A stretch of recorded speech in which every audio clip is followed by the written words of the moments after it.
Hi guys, welcome back to my channel. চলে এসেছি আবার একটা ব্লগ নিয়ে, আমার নতুন ব্লগে আজকে তোমাদের সবাইকে ওয়েলকাম। ঠিক আছে বন্ধুরা, কালকে একটু কম রান্না করেছি বলে মন আপিস তাপিস করছে। আজকে অনেক কিছু রান্না করেছি তোমাদের জন্য।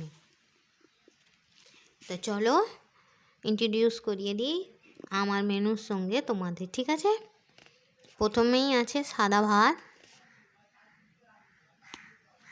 কাঁচা পেঁয়াজ, শসা, আজকে কলমি শাক আর নোটে শাক একসঙ্গে চচ্চড়ি করেছি।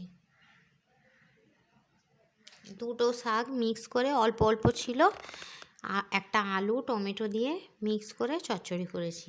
আর আছে মুসুরির ডাল,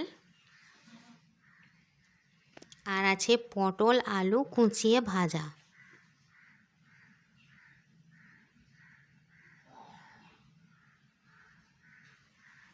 আর আছে বেগুন দিয়ে আলু দিয়ে মাছের ঝোল, কাতলা মাছের ঝোল।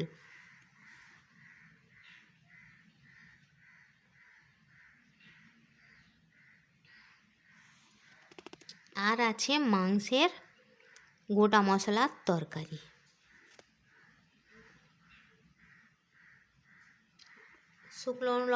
শুকনো লঙ্কাগুলো গোটা গোটা, বুঝতে পারছো?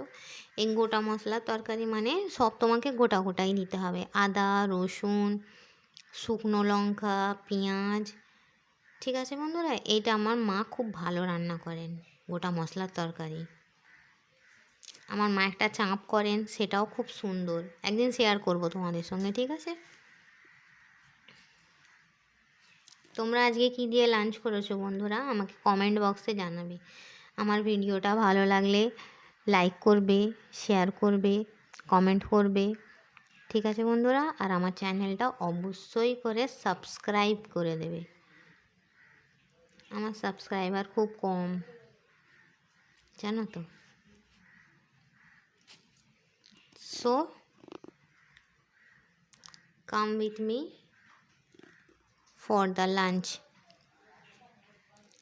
ঠিক আছে বন্ধুরা, চলে এসো আমার সঙ্গে লাঞ্চ করার জন্য। সাদা ভাত, শসা পেঁয়াজ, শাকের চচ্চড়ি, মুসুরির ডাল, পটল আলু ভাজা, মাছ দিয়ে বেগুন দিয়ে আলু দিয়ে ঝোল, আর মাংসের গোটা মশলার তরকারি।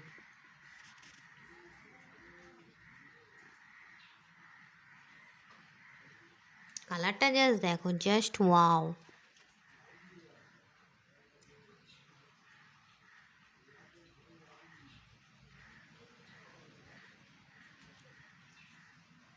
মাছের ঝোলটাও আজকে খেতে হেভি টেস্ট হয়েছে। ঠিক আছে বন্ধুরা, এই বলে আমি আমার ব্লগ ছাড়ছি। Thanks for watching. আর হ্যাঁ, কে কে খাবে চলে এসো।